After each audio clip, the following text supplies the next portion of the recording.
"Are you sure it's his?" That's what she said when she found out I was pregnant. Not in private, not even in a whisper. She said it right there at the dinner table with a smile, like it was some kind of joke. A year ago, everything was supposed to feel like a dream. I had just found out I was pregnant my first baby. Trevor and I had been married for almost 2 years at that point, together for 6. I thought we were solid. I thought we were a team. We worked hard, made decent money, had late-night tacos and shared Spotify playlists. Real couple stuff. His mom, Diane, though, yeah, she never liked me. But she was subtle about it. The type who smiled while stabbing you with compliments. "You're so independent," she once told me. "I guess you don't really need Trevor. Lucky you. Or my personal favourite. You'd be so beautiful if you dropped just 10 pounds. You've got the bone structure, honey." At first, I brushed it off. My own mum wasn't around growing up, so I didn't really have a blueprint for how mother-in-laws were supposed to act. I figured maybe she was just blunt, or protective, or lonely. Trevor always downplayed it, too. "She's just old school," he'd say. "She'll come around." Spoiler, she did not come around. Fast forward to the night we told his parents I was pregnant. I made this cute little gift basket with a onesie that said, "Grandma's favourite," a sonogram tucked in a frame, and a bottle of non-alcoholic bubbly, thoughtful, right. She opened it, paused, looked at me, then deadass said, "Are you sure it's Trevor's?" I laughed awkwardly, thought maybe it was sarcasm. "Nope," she doubled down. "Well, I mean, you work remote, you're home alone a lot. I just hope there's no drama later." WTF. Trevor didn't say anything. He kind of chuckled nervously and changed the subject. I wanted to scream, but I didn't. I swallowed it like I always do, like I used to. Then came the comments, the little jabs. I stayed thin all through my pregnancy. Some women just have that discipline. I saw Ivy last week, remember her Trevor's high school sweetheart. Gosh, she looks amazing now. She brought up his ex more times during my pregnancy than I even saw my own husband. And yes, Ivy, the one with the Pilates body and the fake tan, apparently now lived nearby again. I started crying a lot more. Pregnancy hormones. Maybe, but also. I was being emotionally ganged up on by a woman who saw me as nothing more than a roadblock, and Trevor, at first he defended me, told her to stop, said he wouldn't tolerate the comments. But around month 5 he changed. He got distant, detached, stopped calling me babe, stopped texting back quickly. He'd go for drives to clear his head, started visiting Diane more without me. Even when I asked him to stay because I was sick or exhausted, he'd go. One day I asked him, "What's going on with you?" He sighed and said, "You're just so emotional lately. It's exhausting." I remember standing there in the kitchen, holding a cup of peppermint tea and thinking, this isn't hormones. This is the slow unravelling of a man who's choosing his mom over his wife. Then came the betrayal that still makes my skin crawl. Labor Day, not the holiday, the actual day I gave birth.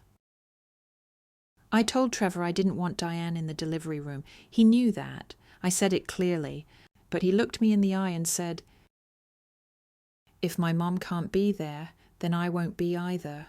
I should have told him to screw off. I should have said, then stay the hell out. But I didn't, because I was terrified, because I was about to push a baby out of my body, and I was already shaking from the pain, from the epidural, from everything, so I let her in.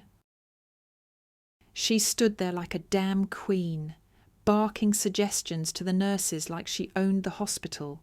And then, When they finally placed my son in my arms, when I was still crying from the rawness of it all, Trevor looked at me and said, "We should get a paternity test, just to be safe."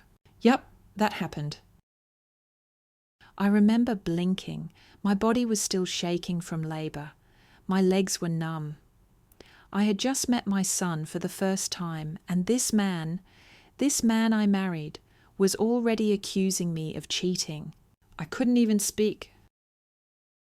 I just nodded, because I knew I had nothing to hide, because I was too damn exhausted to fight, because in that moment, the part of me that still wanted to believe he loved me started to die. The test came back 2 weeks later, negative. Not mine, not his, not anyone's apparently. Trevor didn't ask questions, didn't consider it might have been an error, didn't even look at me. He just packed his shit and left, went straight to Diane's house. Left me alone, with a 2-week-old, with stitches and leaking breasts and panic attacks. I texted him, called, begged, nothing. I kept replaying everything, over and over. Was I going insane?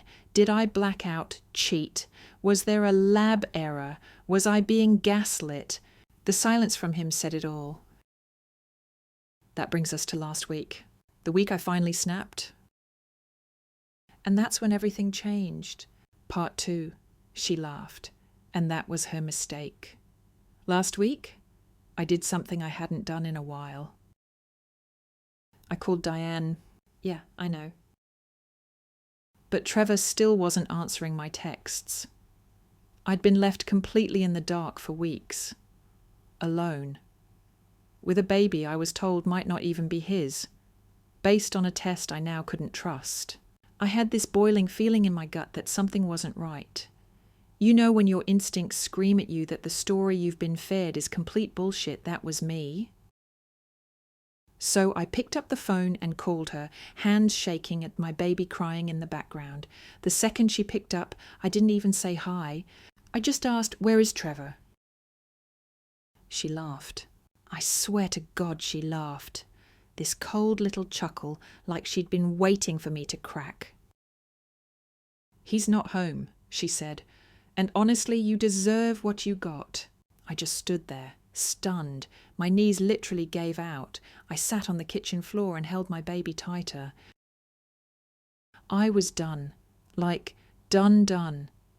This woman had been stepping on my throat for years, gaslighting me, whispering poison into her son's ear, pushing herself into every part of our lives until I felt like I didn't exist anymore.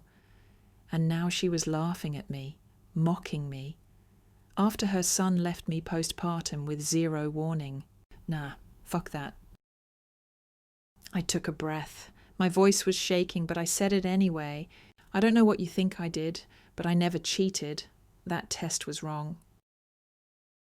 There was this beat of silence, and then, like she'd been holding it in for months, she let it all out. Of course the test was wrong. I submitted it myself. She said it like she was proud, like it was a mic drop moment. I couldn't breathe. I swapped the sample. She said, "Trevor didn't need to raise another man's baby. I couldn't let you trap him like that." She went on and on, talked about how I was too womanly, how I let myself go, how Ivy was a much better fit for her son. Oh yeah, Ivy. Apparently, she'd been in on the plan too. Diane even invited her over to accidentally bump into Trevor during one of his solo visits. She laid the whole thing out like some villain in a TV drama, like this was her big speech before the credits rolled.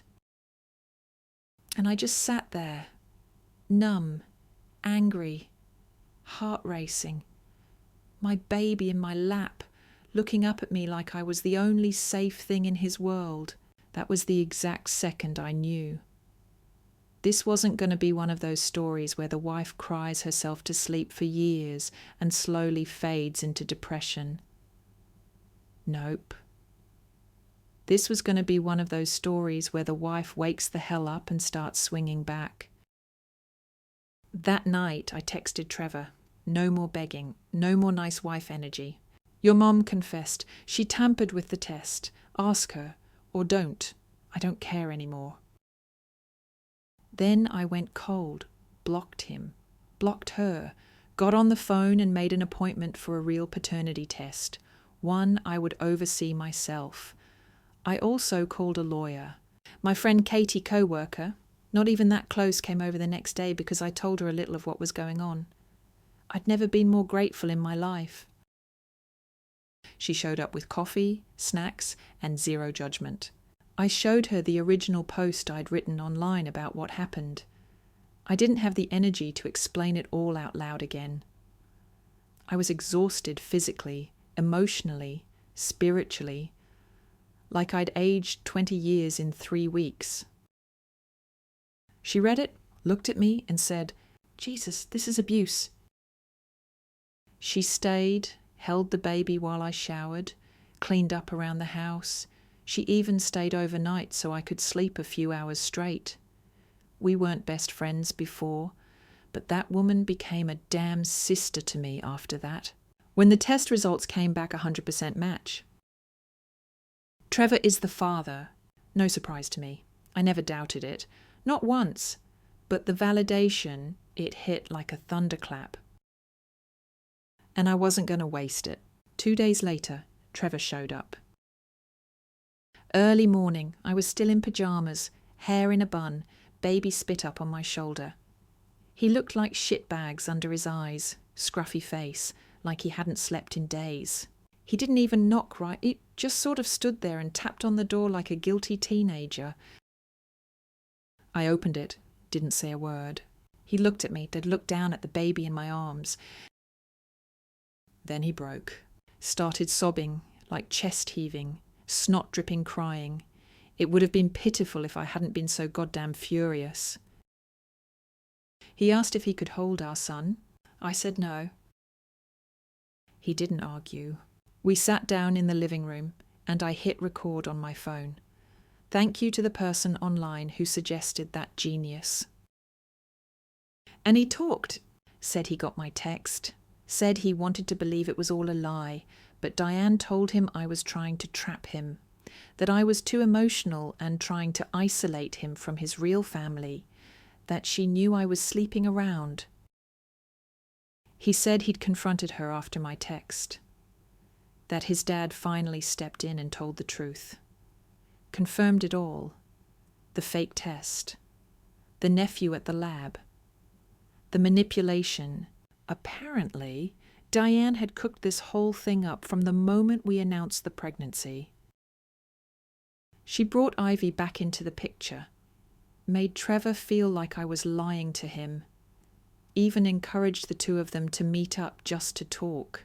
And the worst part, he admitted it. He told me, dead ass, that they'd gone on a few dates, that they kissed, that he felt wanted. I stared at him. My blood turned to ice. So while I was puking from morning sickness and crying alone in bed, you were making out with your ex. He looked down. We never slept together. I stopped seeing her the week before the baby came. I swear, like that was supposed to make it better. He begged me to forgive him, said he'd cut off his mum for good, said he'd go to therapy, do anything, that he missed me, that he loved me, that he was just scared. Scared? I bled for this man. I gave him a child. I endured his mother's abuse in silence for years. And when it mattered most, when I was at my most vulnerable, he bailed. That's not fear, that's cowardice. I told him we'd take another paternity test the next day, just so there was no doubt. He hesitated. I insisted.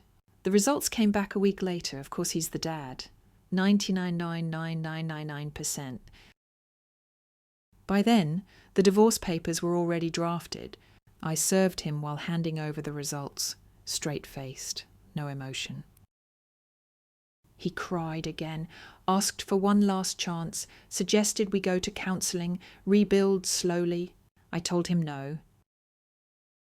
Not because I wanted to punish him, not because I wanted revenge, because I didn't trust him anymore. Because even if he changed, I'd always remember the moment he turned his back on me in that hospital room. Because my son deserved better than a father who only shows up when it's convenient. And because I was finally starting to remember who the hell I was before I got sucked into their drama, after the divorce papers were served. The silence in the house felt different. It wasn't peaceful, not yet, but it was mine. No more walking on eggshells, no more checking my tone, no more wondering if I was overreacting. It was just me and my son. And that felt like the first breath I'd taken in months. The lawyer said it was going to be straightforward. We had evidence, texts, the recording, the paternity test, even a screenshot of Diane's message to me, admitting what she did. He looked at the file I'd built and said, he's not going to fight this. Spoiler, he tried to... 2 weeks after getting served, Trevor's lawyer sent over a list of demands. He wanted split custody, no supervised visits, equal access to everything, even the apartment. I laughed out loud. I literally laughed reading it. This man abandoned me with a newborn because his mum told him I was cheating, and he thought he deserved 50-50 custody. Screw that. My lawyer was a beast. Her name was Miranda. She looked like the kind of woman who ate courtroom drama for breakfast and flossed with broken NDAs. God, I loved her. She filed an objection so fast I barely had time to process it. Brought up every point abandonment, emotional manipulation, the recorded confession, the timeline of events. Trevor backed off pretty quick after that. His tone shifted completely. Started saying things like, I just want what's best for the baby. And I don't want to drag this out. Translation, he knew he screwed up, and he was scared. Meanwhile, Diane tried to sneak back in. Not directly. She didn't dare contact me after what she confessed. But I started getting weird messages from random numbers. One said, a mother's love is forever. Don't deny your child their grandmother. Another said, you can't erase family just because you're hurt. I ignored them, but then someone sent a screenshot to my co-worker, Katie. Yeah, the one who saved my sanity during those first awful weeks. The screenshot was from Facebook. Diane had posted a long, weepy status. I just pray my grandson gets to know me one day. I made mistakes, but no one deserves to be cut out like this. Families should be together, not torn apart by bitterness, with a picture of Trevor holding our baby from the hospital before he asked for the paternity test.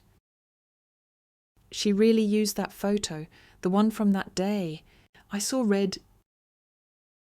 I had every right to blow up, to respond, to go full scorched earth in the comments. But instead, I blocked her everywhere. Then I emailed the hospital and had a note added to our files that she was never to be allowed access to my son. I did the same with the pediatrician.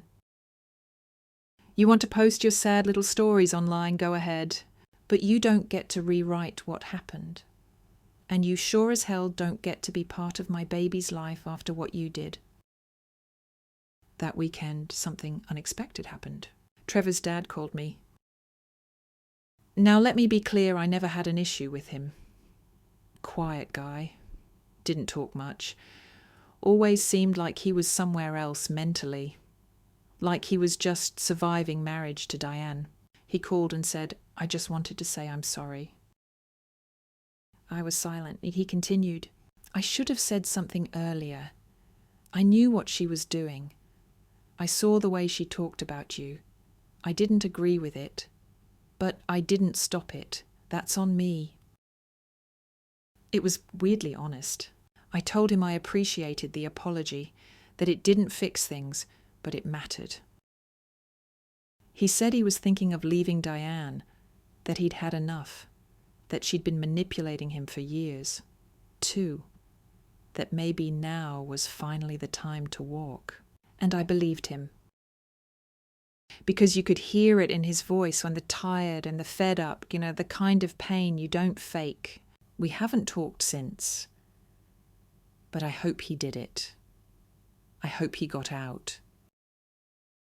As for Trevor, he moved into a small apartment not far from where we used to live. He sees our son every other weekend, but only with supervision, for now. The court ordered it. At first he resented it, said it felt like punishment, said he deserved a second chance. But lately he's been quiet. He shows up on time, brings diapers, sometimes even asks how I'm doing. I don't know if he's trying to change or just trying to feel better about himself. Either way, I keep my distance. I don't trust it yet. Maybe never will. And honestly, that's okay. Because I don't need him to get better for me. I just need to make sure my son is safe. You know what's wild, though? I started sleeping again. Real sleep, not the half-eyed, always-on-edge kind. Not the do I hear the baby crying, or is that just my brain torturing me kind. But actual restful sleep? My therapist calls it nervous system recalibration. I call it peace. And I don't think I've felt that in years. Katie, my co-worker turned saviour, is now my closest friend. We meet for coffee every Thursday while her girlfriend watches the baby. Sometimes we just sit in silence. Other times we vent, laugh, cry, or all three. She's the first person who didn't make me feel like I was crazy for feeling the things I felt. She never said, maybe he didn't mean it, or, well, it's complicated.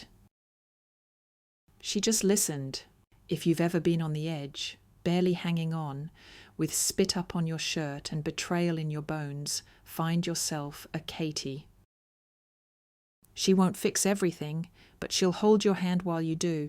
The weirdest part of healing, the guilt, I know, that sounds insane. But some nights I still feel it, like I failed. Like maybe if I'd just been more patient, more loving, less emotional, things would have turned out different.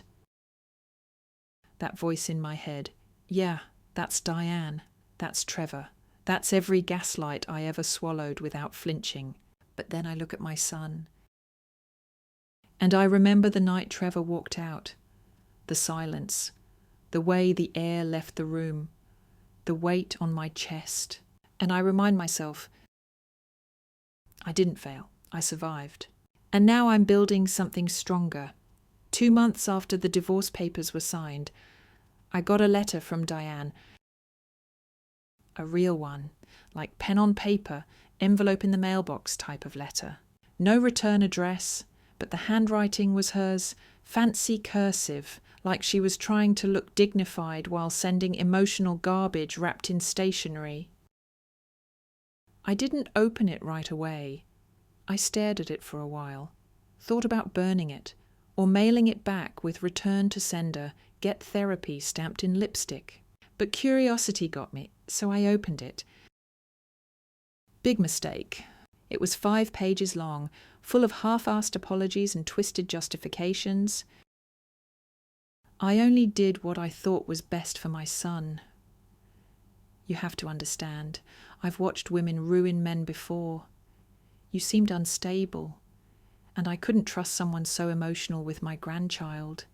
Ivy was a safer choice. Yeah, she said that in writing, it wasn't even a real apology. It was self-defense in cursive.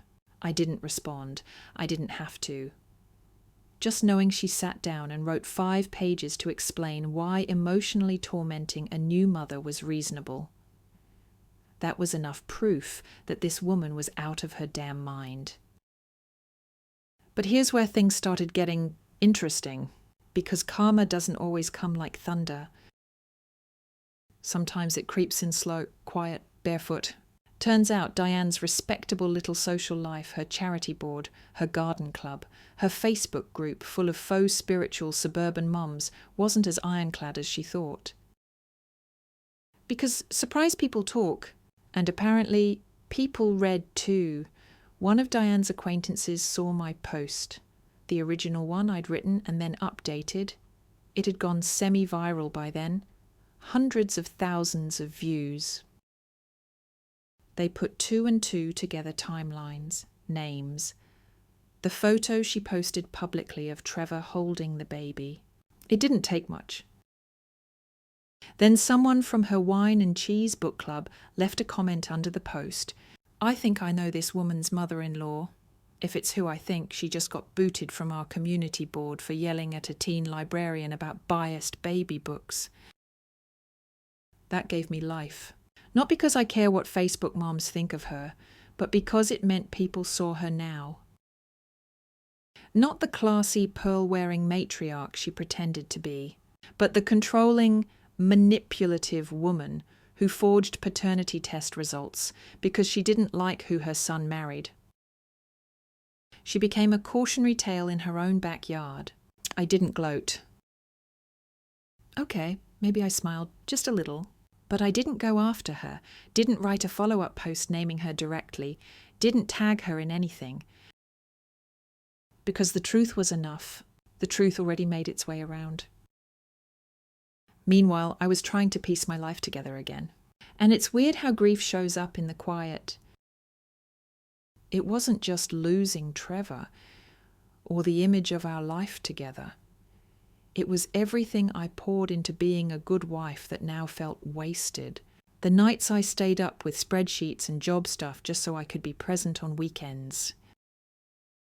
The time I spent defending him to people who told me he was too close to his mom. All of that gone. So I started small. I moved apartments, just a couple towns over, but far enough that I didn't have to run into Trevor at Target or see Diane's smug face at brunch spots. The new place was smaller but sunnier. We had big windows and ugly green carpet that I covered with cheap rugs and baby toys. It felt like mine, even when it was messy, even when I was crying on the floor again, trying to get my son to nap. It still felt like home. Work was a whole other mess. Being remote saved my ass during the worst parts. No one could see me cry on Zoom if I angled the camera right. But I was burned out. I'd been half functioning, barely holding on, and it showed in my numbers. So I had this sit-down virtual, obviously with my manager. She asked, "How are you really doing?" And I didn't lie. I told her everything. Not all the messy personal details, but enough. Her face softened. She said, "You've been through hell. Take the time you need." I expected her to fire me or gently push me out. Instead, she looped in HR, got me a parental transition coach, and even helped me apply for internal roles that had better flexibility. 3 months later, I landed a promotion, better pay, more autonomy, less bullshit. I sobbed in the bathroom after I got the email. Not because of the title, but because it felt like a piece of me was coming back to life. And then there was Ivy. God, I wish I didn't have to say her name again. But life loves throwing in extra drama when you think things are calming down. She messaged me. Out of nowhere. The actual message said, "Hey, I just wanted to say I'm sorry for everything that happened. I never meant to get between you and Trevor. His mum made it sound like you were done. Bitch, what?" I didn't reply right away. I showed it to Katie. She spit out her wine. We drafted 15 different responses. But in the end I just wrote, "You were a grown woman making choices. Don't blame his mom. You kissed a married man with a pregnant wife at home. Own it." Blocked. Done. She doesn't get a redemption arc in my story. People always talk about closure like it's this final thing. Like one day you wake up and the anger is gone, the hurt is healed, the scars vanish, but closure isn't clean. It's messy, it's slow. It shows up on random Tuesdays when you realize you went all day without thinking about them. It's in the little wins, the baby giggles, the silent mornings, the first time you laugh without guilt, the first time someone compliments you and you believe it. And sometimes it's in the silence, the fact that I haven't heard from Diane in weeks. That's closure. One night, I was feeding my son. He had his little hand wrapped around my finger and was blinking up at me like I was the only person in the universe that mattered. And it hit me. They tried to break me. Tried to erase me, gaslight me, abandon me. But I'm still here. And I'm not just surviving. I'm learning how to live again. A couple months ago, I ran into Trevor. It wasn't planned. I was grabbing groceries with the baby, hair in a claw clip, no makeup, wearing a hoodie I've had since college. Definitely not my I'm thriving look. He was in the frozen aisle, holding a box of microwavable meals and looking lost. Our eyes met, and for a second, neither of us moved. Then he walked over. "Hey," that's all he said. I nodded, said nothing. He looked at the baby who was busy chewing on a teething toy and then back at me. He's getting so big. I wanted to roll my eyes, like, yeah, no shit, Trevor, that's what babies do. They grow, even the ones you abandon. But I stayed calm, just said, yeah, he is. There was this awkward silence. Then he cleared his throat. "You look good, happier." I didn't know how to respond to that, so I just waited. And then this part still pisses me off. He said, "I've been doing therapy. I'm trying to work through some stuff." Good for you, I guess. Like, what did he want? A gold star, a forgiveness badge? I wanted to say, cool, I did therapy too. You know, to deal with the trauma of being left postpartum with a fake paternity test and a gaslighting mile from hell. But I didn't. Because honestly, I didn't owe him anything. Not a conversation, not an update, not closure. So I just said, I hope it helps. Then I pushed the cart past him and didn't look back. And yeah, I cried a little in the car afterward. Because sometimes, even when you don't want the person back, you still grieve the version of yourself who did. Life's not perfect now. Let's get that clear. Solo parenting is no joke. It's hard. It's exhausting. I'm constantly sleep deprived, constantly worrying about things like daycare costs, fevers, what kind of human I'm raising. There are nights where I collapse on the couch and cry just because I'm tired of being strong all the damn time. But there are good moments too. Really good ones. Like the first time my son said mama and reached for me, or when he laughed so hard at Bubbles that he fell over, or the way he sleeps with his hand curled into my shirt like he needs to make sure I'm still there. I live for those moments. They remind me why I kept going when everything felt impossible. A few weeks back, I did something that would have terrified the old me. I took a weekend off, left the baby with Katie and her girlfriend, who he adores, and checked into a small cabin Airbnb about an hour away. No internet, no screens, just me, a stack of books, a notebook, and a hell of a lot of silence. At first it felt weird, like I was doing something wrong by not being constantly reachable, like I was being selfish. But then I remembered all the times I gave everything I had and still got nothing back. The times I sacrificed rest, joy, peace for people who didn't deserve it. And I realized rest is revenge too. Because when they want you to be broken, drained, apologetic, thriving in silence is a middle finger they'll never see coming. The cabin was on a hill, surrounded by pines. I watched the sun rise over a field and cried into a cup of bad instant coffee. I journaled for hours, wrote down everything I wanted to say but never did. To Trevor, to Diane, to myself. Some of it was angry, some of it was heartbreaking, some of it was just nonsense, but it helped. And at the end of it all, I wrote one sentence that stuck with me. They tried to erase me, but I made a home out of my own damn bones. That line, that's mine now. That's my reminder that no one gets to take me from me again.